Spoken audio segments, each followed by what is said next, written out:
Chief minister Himanta Biswa Sarma ডাঙৰীয়াই ঝাৰখণ্ডত গৈ পেলাই যিবিলাক অত্যন্ত বিচৰা কথা কিছুমান কৈ ফুৰিছে সেই কথাবিলাক যাতে চৰ্চা নহয় তাৰ কাৰণে বিজেপিয়ে এটা নন ইছ্যু কৰিব বিচাৰিছে। এতিয়া তেওঁ কৈছে যে NRC বহিৰ্ভূত মানুহখিনিক গতিয়াই পেলাই বাহিৰ কৰি দিয়া হ'ব। ইমানেই যদি সিদ্ধান্ত অসমৰ মুখ্যমন্ত্ৰীগৰাকীয়ে লৈছে বুলি ঝাৰখণ্ডত গৈ ৰাজহুৱা কৰিছে, এতিয়ালৈকে সুপ্ৰিম কোৰ্টত যে এফিডেভিট এখন দিবলৈ ভয় খাই কিয় আছে? ঝাৰখণ্ডত গৈ ডাঙৰ ডাঙৰ কথা কৈ আছে, অসমত কি কৰি আছে? NRC সম্পৰ্কত তেখেতৰ স্থিতিটো আচলতে কি? গতিকে ঝাৰখণ্ডৰ মানুহ লাহে লাহে গম পাব এই মানুহগৰাকী কিমান মিছলীয়া আৰু তেখেতৰ যে স্থিতিটো কেনেকুৱা দুৰ্বল। কেৱল ভাষণৰ কাৰণে ভাষণ দিয়া, বেলেগ এখন ৰাজ্যত গৈ পেলাই নিবনুৱা সমস্যা সমাধানৰ কথা কয় আৰু আজিলৈকে অসমত এতিয়া 12,600 চাকৰিৰ বিৰুদ্ধে যে 32 লাখে যে এপ্লাই কৰিছে, সেইটো কেলৈ নকয় যে অসমত মই 12,600 চাকৰি দিম বুলি ক'লো, এপ্লিকেশ্যন 32 লাখ কৰে। তেখেতৰ দুৰ্বলতাবিলাক ঢাকি ৰাখিবৰ কাৰণে বিজেপিয়ে সদায় কিছুমান নন ইছ্যু কৰি আমাৰ সংবাদ মাধ্যমকো আমাকো হোমৱৰ্ক দিব বিচাৰে। গতিকে হিমন্ত বিশ্ব শৰ্মা আৰু বিজেপিক মই আহ্বান জনাম যে আমাক হোমৱৰ্ক দিবলৈ চেষ্টা কৰি লাভ নাই।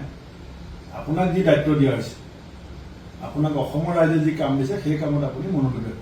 কিন্তু আপোনাৰ কথাটো ঠিকে আছে, আপোনাৰ কথাখিনি যুক্তি আছে, কিন্তু তাৰ লগতে এটা কথা, কংগ্ৰেছৰ দিল্লীৰ নেতৃত্বই বহুবাৰ এনেকুৱা কৰাৰ বুলি অসমীয়া মানুহে আঘাত পোৱাটো সঁচা কথা। ইয়াৰ আগতে 2019 চনত মল্লিকাৰ্জুন খড়গে কৈছিল যে ভূপেন হাজৰিকা গায়ক, তেওঁ কিয় বঁটা পালে।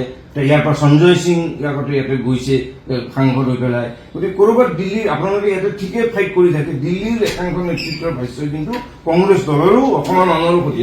এই কথাবিলাকৰ লগত অসমৰ মানুহৰ ক'ৰবাত প্ৰতিক্ৰিয়া আপুনি পাইছে নেকি? বিজেপিৰ এজন দুজন মন্ত্ৰী MLA ৱৰ্কাৰক বাদ দি বিজেপিৰ দুজনমান মানুহে কোৱা কথাটো আপোনালোকে কৈ আছে। অসমৰ মানুহৰ চিন্তা সংস্থাপন,